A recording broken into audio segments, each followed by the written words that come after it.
大家好啊，我係 Derry。今年上半年咧，其實中東局勢咧成為咗一個影響環球股市表現嘅關鍵事件啦，亦都令到環球股市咧普遍出現一個比較大嘅回調。同時通脹嘅憂慮咧亦都持續升溫。咁雖然之後嘅停火談判啦，以及一個特朗普宣布延長關稅期限等措施咧，其實係有舒緩到部分嘅壓力。但係能源同埋供應鏈嘅風險咧，仍然係持續影響住成個市場嘅情緒。咁其實喺中東局勢有所緩和之後咧，AI 呢條主線咧，亦都重新成為投資者嘅關注焦點。AI 相關嘅一個資本開支持續表現強勁，亦都係推動咗 AI 供應鏈相關企業嘅盈利超預期，並支撐住環球經濟嘅增長。今條片咧就會同大家講下我哋 iFAST 旗下投資管理組合嘅一個最新部署，以及我哋第三季嘅一個投資展望。咁其實喺呢個環球市況比較波動嘅情況之下咧，我哋旗下5個唔同風險類別嘅投資組合喺上半年咧，全部都錄得一個正數回報。咁其實截至6月底啦，咁我哋一個進取型嘅一個組合咧，其實係有錄得11% 嘅升幅。同時中度進取型以及平衡型組合咧，都錄得8.8% 嘅升幅。值得一提嘅係，我哋進取型組合從2015年8月成立以嚟咧，佢一個年化回報率咧，其實係達到咗9%。另外累計嘅回報率咧，亦都係高達咗127%，反映我哋一個長線嘅配置策略咧，係經得起一個時間嘅考驗嘅。咁同時喺組合嘅配置方面咧，我哋維持減持美國股票基金嘅部署啦，並同時增持咗日本、AsiaX Japan 同埋數碼經濟板塊嘅配置不變。咁呢個配置咧，亦都係反映咗我哋一直以嚟睇好亞洲半導體嘅觀點。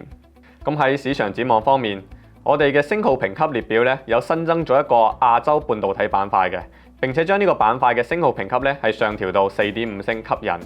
今年上半年，美國嘅一啲大型科技巨頭咧係不斷增加佢哋 AI 相關嘅資本開支，令到記憶體產能咧供不應求。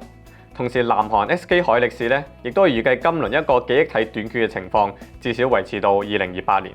同時，大型科技企業咧都願意同埋三星以及 SK Hynix 簽訂一啲長期嘅協議，以確保佢哋一個供應嘅穩定。呢類協議唔單止幫助到記憶體生產商提早鎖定佢哋嘅價格，仲可以令到佢哋一個長遠嘅盈利表現咧更加有保障。咁台股方面啦，市場對 AI 泡沫嘅擔憂咧喺過去半年其實係未有出現嘅，反而台灣嘅出口表現咧持續表現強勁，外銷訂單咧更連續16個月錄得增長。咁喺一個 AI 熱潮嘅環境推動下啦，咁台積電並冇依賴一個大幅嘅加價去提升佢哋一個短期嘅利潤，反而佢哋係希望透過一個長期嘅供貨協議、產能保證同埋預付款嘅安排咧，逐步將先進嘅製程嘅稀缺性轉化為更持續嘅盈利。所以我哋都係因應上調咗南韓以及台灣嘅星號評級到4星。咁港股方面咧，我哋其實係已經發布咗我哋下半年嘅港股投資展望。今年上半年咧，其實港股一個表現咧係相對落後嘅。咁主要係因為環球嘅一個資金咧係高度集中於一個 AI 嘅硬件板塊。咁但係恒指嘅一個行業嘅結構咧，更加係偏重於一個傳統板塊啦。另外，美團、阿里巴巴以及京東喺外賣領域嘅競爭咧，都係壓制恒指表現嘅一個關鍵因素。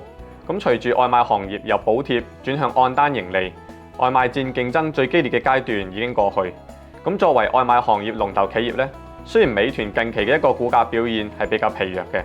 咁但係市場對佢嘅一個盈利預期咧反而不跌反升，咁其實係反映市場情緒咧出現咗一個轉變。同時咧 AI 國產替代都係值得留意嘅，智譜同埋 MiniMax 其實先後喺6月份推出咗佢哋最新嘅模型啦。咁呢個新模型咧喺代碼生成、智能體以及上下文處理方面都有顯著嘅提升，加埋佢哋成本同埋一個開源生態嘅優勢咧，都有助鞏固佢哋嘅市場地位。整體嚟講咧，下半年港股追唔追到落後咧，其實呢個關鍵嘅因素咧就在於外賣戰以及 AI 嘅國產替代呢兩條主線。咁喺估值方面，恒指嘅一個預估市盈率咧已經係低於佢嘅10年平均值，同時中國科網股一個估值咧亦都係處於歷史嘅相對低位，反映港股整體嘅估值咧已經回落至合理範圍。我哋仍然保持對港股嘅正面評級。咁喺美股方面啦，標普500指數咧，其實佢嘅一個預估市盈率係高於一個合理嘅水平嘅。咁雖然按2028年個盈利嘅推算咧，仍然具備一定上升潛力啦。咁但係佢嘅一個年化回報咧，同埋我哋一直睇好嘅亞洲市場相比咧，並唔突出，同埋亦都未能夠反映佢哋盈利比較集中以及消費分化嘅風險。所以我哋維持美股唔吸引嘅評級。咁但係咧，呢個唔代表我哋對所有美股板塊都睇淡。我哋認為數碼經濟板塊嘅基本面咧仍然穩固，同時我哋更偏好資產負債表穩健、客戶基礎多元化嘅大型雲端服務供應商。我哋亦都係因應維持住數碼經濟板塊3.5星吸引嘅評級。另一方面，我哋亦都係下調咗2個股市嘅星號評級。首先，我哋將日本市場嘅星號評級從3.5星下調到3星吸引。咁呢個主要都係因為日本股市年初至今大概70%嘅升幅咧，都係來自佢一個估值擴張，盈利表現咧仍然需要提高。另外一方面，成本嘅壓力咧可能會喺下半年拖累整體嘅盈利表現。但係日本企業改革呢個長期利好嘅因素咧未有改變，我哋對日本股市嘅睇法咧仍然係保持正面嘅。另外，我哋喺4月考慮到歐洲對能源衝擊較為脆弱，加上央行政策立場偏鷹，我哋將歐洲市場嘅星號評級咧由正面下調至中性。咁隨住相關風險進一步浮現啦，我哋今次係再次將歐洲市場嘅星號評級下調至2星，唔吸引。咁喺債券表現方面，隨住利率週期嘅轉向咧，我哋係更加偏好短期嘅債券。如果利率上升，債券到期之後，資金就可以利用更高嘅利率再進行投資。如果央行維持比較高嘅息率咧，投資者都可以攞到具吸引力嘅實質債息，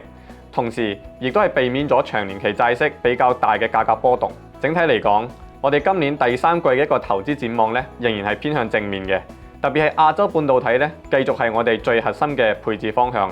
同時，我哋亦都係下調咗日本以及歐洲股市嘅星號評級。